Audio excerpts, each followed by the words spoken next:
বরিশাল ও যশোরে বিড়ির উপর আরোপ করা কর সম্পূর্ণ প্রত্যাহার সহ ৩ দফা দাবিতে মানববন্ধন করেছে বিড়ি শ্রমিকেরা।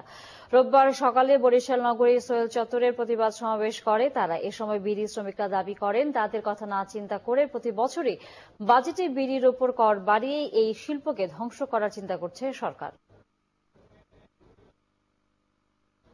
এদিকে একই দাবিতে যশোর বেনাপোল মহাসড়ক অবরোধ করে বিক্ষোভ করে বিড়ি শ্রমিকেরা। এ সময় রাস্তার দুই পাশে আটকা পড়ে কয়েকশো যানবাহন। পরে পুলিশ এসে পরিস্থিতি নিয়ন্ত্রণে আনে। আমাদের কাজ না চলে আমরা কোথায় দিয়ে খাবো? আমরা এমনি বেকার, সবসময় আমাদের বিড়ির পরে নিয়ে নির্ভর করে আমরা খাই। দীর্ঘ 30-40 বছর এই বিড়ির পরে চলি। আমরা অন্য কোনো কাজ কাম তেমন জানি না। যদি ফ্যাক্টরি দম করে বন্ধ হয়ে যায় তাহলে আমাদের ছেলেপিলি নিয়ে আমরা খুব কষ্টের মধ্যে এমনিতে দিন যাপন করছি, অনেক কষ্টের ভিতরে।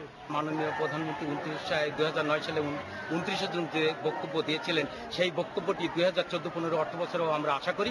এবং সিগারেটের যে চতুর্থ স্ল্যাব, এই স্ল্যাবটি যদি বন্ধ করা না হয় তাহলে আমরা এই আগামী দিনে আরো বিড়ি শ্রমিক ফেডারেশনের পক্ষ থেকে তীব্রতার আন্দোলনের ডাক দিব।